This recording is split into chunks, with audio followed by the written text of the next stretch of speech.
Let's get ready to rumble. Rentals versus notes. Stay tuned.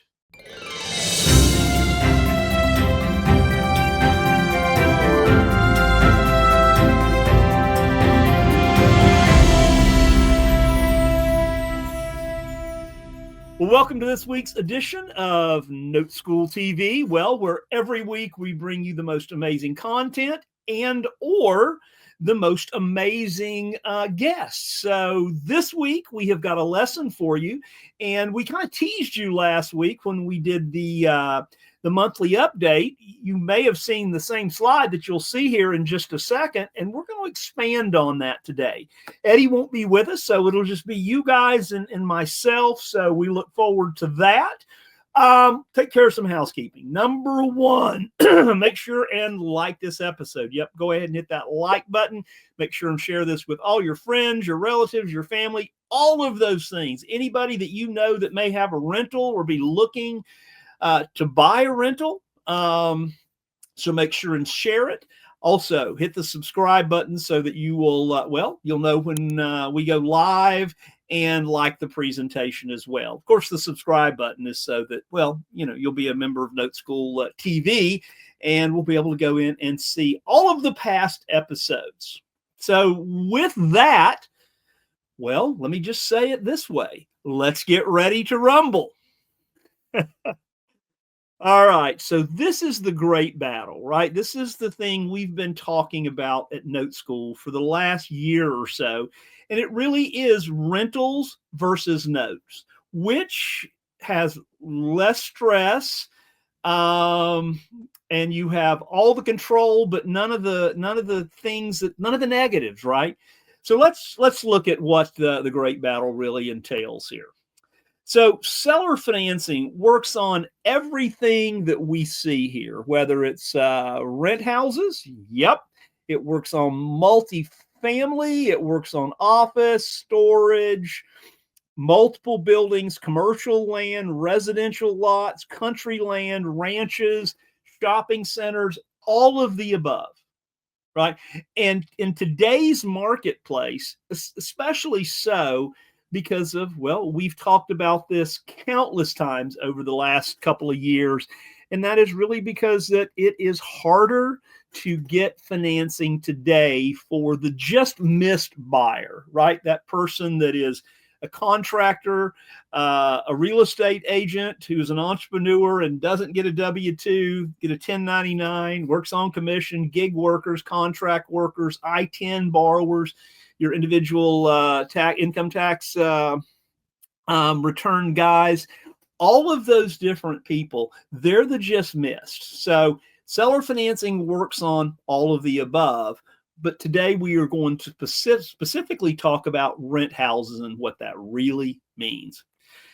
So whether it is a little a brick house there in Tennessee, or a little house there in Dallas, or in Statesboro, Georgia, or in Cooper's Cove, or in Sarasota, Florida, or Atlanta, Georgia, or New York, wherever it is, California, all over the United States, and whatever these houses look like, it will work on seller financing we're talking about.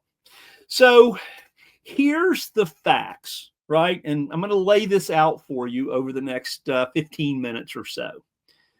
So the expenses are more than double the rents, okay? And I'm going to just kind of scribble through that. Yep, we made a mistake, and I think that should be the expenses more than double, more than double rents. So the income has gone up about 20%, the monthly rental payments, the checks, the wire transfers, however it is that you decide to receive your monthly check, right, from your tenant. But expenses have gone up 50% or more, depending on where you live. I saw some, I reported it on NoteSchool on the monthly update last week, where it says that really expenses have gone up anywhere from 50 to almost 100% over the last 5 years. So expenses have gone way up while, income sometimes it's in some areas it's come down. Okay, so this is the way Eddie thinks, and I love it. Right, inflation drank your milkshake. So yeah, I think I said this last week. If I went to Steak and Shake and got a chocolate milkshake, and I think those Steak and Shake milkshakes are like nectar of the gods, right? So anyway, and I only got this much compared to this much, I would be a little bit upset. So let's talk about the cap rates on rental properties over the last few years. So here's a house. Current fair market value is $250,000. This house rents for $1,800 a month. Okay. Now, if it rents for $1,800 a month, but then half of the income is going out for expenses, which I'm going to show you some stats here in just a second, the next slide or two. But if we're only making $10,800 in annual NOI, net operating income, remember we have our gross rents minus our taxes, our insurance, our maintenance, our reserves, our accounting, our tax returns, management, all of those things that go along with that, that $1,800 a month, well, really turns into half of that, which is about $10,000 a year in income, or $900 a month. So that makes your cap rate, your capitalization rate, which is really what you're earning on your investment. You divide the $10,800 by the $250,000 and you get a 4.3 cap rate. Now, 5 years ago, on that same house, you were probably getting about an 8% cap rate. 5 years ago, that house would have been worth $175,000, $170,000. So it's gone up in value, but you're locked in at what you can receive or what the market will allow you to rent that property for.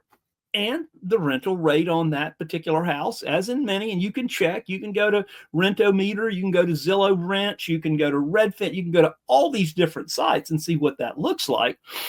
But literally, about $1,800, and you look at that. So 5 years ago, you were getting 8%. Today, you're getting 4.3. So that's what you're earning on your investment, because the only way to get your money back is to sell the property for cash and recoup your investment and put it into something else.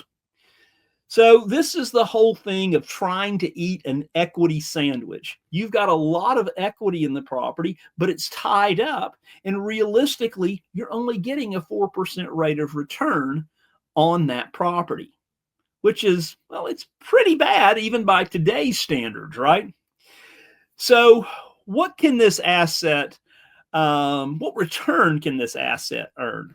Well, as a rental, we know it can earn about $1,800 a month gross, minus our expenses, get down to our NOI. And then let's figure out really what we can sell this for with seller financing and what we can earn there. So I'm going to show you a quick stat. I showed you this last week on the monthly update. But according to Zillow Rentals, they took a survey of 731,720 rentals that they have advertised or whatever it is. But the average rents is $1,828 a month.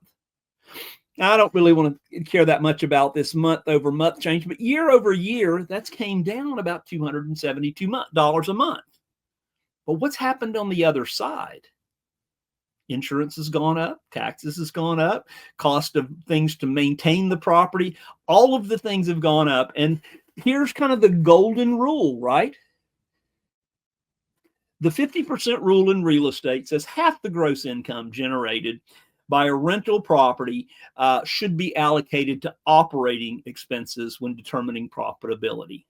Now, that doesn't include your your payment on the property, if you have a payment, that doesn't include that. That's got to come out of that other half that's left. Okay, this is fresh off the press from last week. So here's the thing. Here is the same house, but a different use. We do this as seller financing. We sell our rentals. Now, a couple of questions that I think a lot of you are probably thinking right now. Well, Joe, who would I sell? Can I sell my property to another investor? The answer to that would be, doesn't really work. Can I sell my property, my rent house, to the person that's living in it, the tenant that's living there? And really, that doesn't work either, because you will not get the full fair market value out of the property if you sell it to an investor, right? And if you sell it to your tenant probably doesn't have the down payment that you really should get.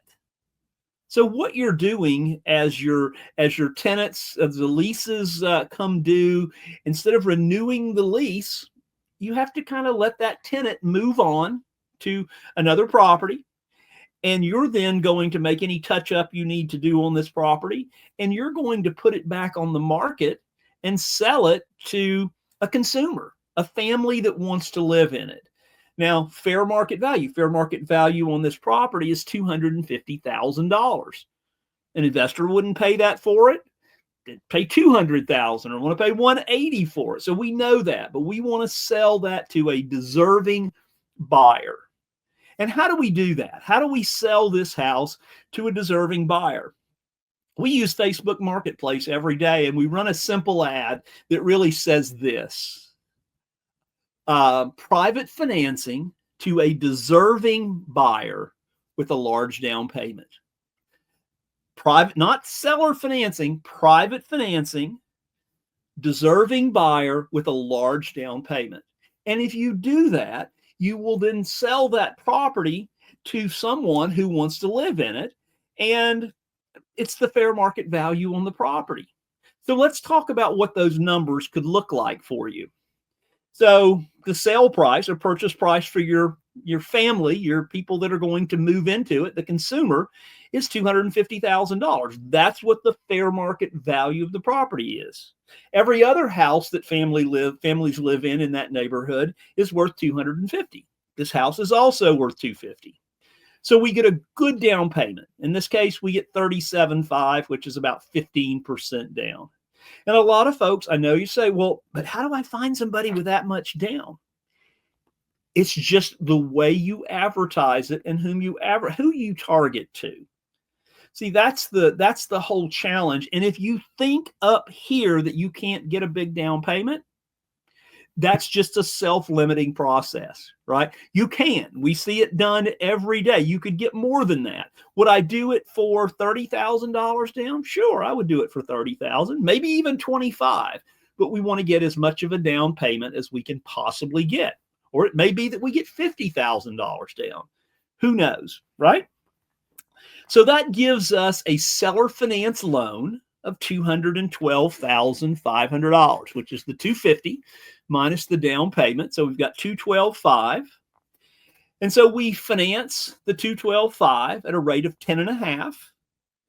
And I know that some of you are thinking, right, well, Joe, 10.5, wow. You know, that borrower could go to the bank and get a 7% loan right now. And I don't mean to be crass or rude, but if that particular buyer that is looking at this property can go to the bank and get themselves a 10.5 or a 7% interest rate, then that's where they should go. We're looking for the folks that are just missed, right? Just missed. They have good credit. They have money to put down. It's just that they're self-employed. You know, that's the thing. That's the piece of the puzzle that current banks don't want to deal with. And if you go in and just, you know, after we finish this, go in and Google non-QM loans. See, when you have a 750 credit score and 20% to put down and your debt to income ratio is perfect and you've got W-2 income and all of that, you could qualify for one of those 7% rates. But if you can't, then you go into, that's a qualified mortgage or a qualified mortgage borrower. But if you can't, then you go into the non-QM, non-qualified, non-conforming loan. If you'll look at the rates on that, they're somewhere between 9 and 12% today, with 1 to 2 points on top of that. So I just want to paint the full picture for you, the vision of really what this looks like. So you've got a 10.5% interest rate, and that makes the monthly payment $1,943 a month for 30 years. Now you're saying, well, Joe, I'm renting it for $1,800. I'm getting $1,900 here. But remember, what are we doing? We're paying out half of that in what? Monthly expenses. So let's do the comparison between the rent and the seller finance. So on this side, on the rent side, you got $1,800 a month coming in. On the seller finance side, you've got $1,943. 50% of that $1,800 is going to expenses. So your seller finance side, you have no expenses. Who's paying the taxes and the insurance and the maintenance and a new water heater or a new roof or whatever that looks like? The property owner. You're the bank, right? And then so you've got $900 a month left over. And over here on the seller finance side, you're standing at $1,943 a month. So it's $1,043 more per month. So and again, if you went back really and looked at your last 3 years income from your rentals and you said, okay, I had to put a new roof on, or I had to do some new flooring, or I had to rehab it because my last tenant, you're probably less than that, but we're just going to go with that. So you're $1,043 per month. Here's the other big difference in this. Number one, with the rental, you've got more stress, you've got less cash flow, and you've got less of a cushion as far as what you've got invested. More on that in just a second. So when you're the lien holder, when you're the mortgager, mortgagee, when you're the bank, you have less stress or no stress. You have more cash flow, and you've got a better investment cushion. Well, Joe, what does that mean? Well, again, here's our gross, here's our payments, and there's our income. So we're at 9 versus 1,900, or $1,043. So by changing from the rental model to the note model, what do you make? 2 to 3 times the returns with no stress and all of those other things than you have today. Okay. So if we look at this loan here and we say, okay, in this case, if we have a loan, we've only got a $250,000 or $212,000 investment in this. We're receiving $1,943 a month over 30 years. Our annual rate of return on that is 11%. 11%. As the rental, you've got $1,800 minus your expenses, so that leaves you $900. You've got a $250,000 investment in this house, if that's what the fair market value is. And if you're looking at how much you actually have tied up, so your annual rate of return, your cap rate, is 4.3%. That's more than twice. That's 2.5 times almost return, being 4.3 to 11%. So guys, again, seller financing, stand strong. We'll see what that knockout punch looks like. So there's notes, and well, here it is. So let's talk about this for just a second. So 1943, our net rental income is $900. We get an additional, we get $1,043 more dollars per month. Let's talk about this for a second. Okay. On the seller finance side, the bank side, we're getting $37,500 today. You may get 40, you may get 50, you may get 25, but you're getting cash today, a lump sum of cash today. Okay. And then you look at your income, right? Net income per year of $23,216. Now, you're having a third-party servicer that is servicing this loan. They're licensed and compliant in all 50 states. They're going to receive the monthly payment, which is the principal, interest, taxes, and insurance, because your buyer is paying that, as well as the servicing fee, which runs $20 to $30 a month. Okay, so you have no expenses coming out of that. So now we look at this and we look at the 30-year income. So if we look at the 37.5 plus $23,316 a year in income, then we've got $736,980.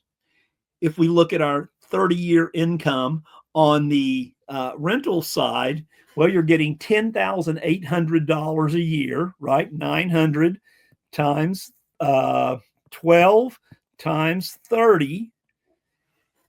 We're getting $324,000 a year. So, folks, that is quite a bit of difference. Now, there are some people out there that's thinking to themselves, but Joe, I don't get the appreciation. When do you get your appreciation? When you sell it. Okay? When you sell it.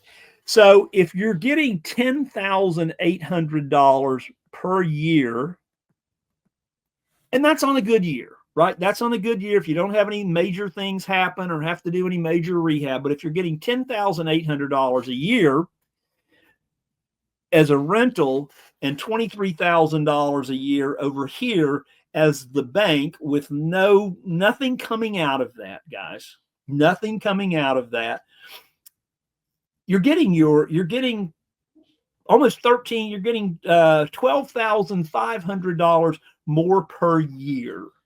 So at the end of the day, this house will never be worth $736,980. Okay, does that make sense? It should make sense. It should make more than sense. It really should make dollars. Okay, I know that is so corny. So this is what I wanted to point out to you today, that, you know, when you get there and you have the note versus the rental, the note really, it just wins out every time. And so seller financing, if you look at over 5 years, you get an additional $50,000 over the first year, right? You get an additional $100,000 over the first 5 years. And the difference between this and this is, well, it looks like this, $412,000. So that's what we're looking at as we move forward there. And I wanted to just share that with you today. Now, you know, some of you are thinking too, well, what if the borrower stops paying? Well, when you own a note like this, there's only 3 things that can happen. Number 1, it pays off over 30 years. Number 2, they refinance it and it pays off early. They refinance it or they sell it. Number 3, it goes into default. And guys, every year at $23,000 a year, in 5 years, you will have collected, half of $150,000, plus the $37,500 that the borrower has used as a down payment. So whatever it is, your equity position is great. The future is bright. And I'm just saying, hey, look at your rentals. Look at your rentals. We would love to work with you at Note School. So we'd love to have you come in and come to one of our 2-day classes that we have every month. And if you want to know more about that, then certainly just go to noteschool.com/TV. Again, noteschool.com/TV. And well, we will see you next week. Same place, same time. When? Well, that's going to be 11 Central Time on Wednesday. So 11:05 Central Time each and every Wednesday. Thanks so much. If you have any questions on this, just send them in to us or give us a call. We'd love to have you at a class really soon. We do our classes virtually as well as live in Dallas. Thanks so much. Have a good week. Bye now.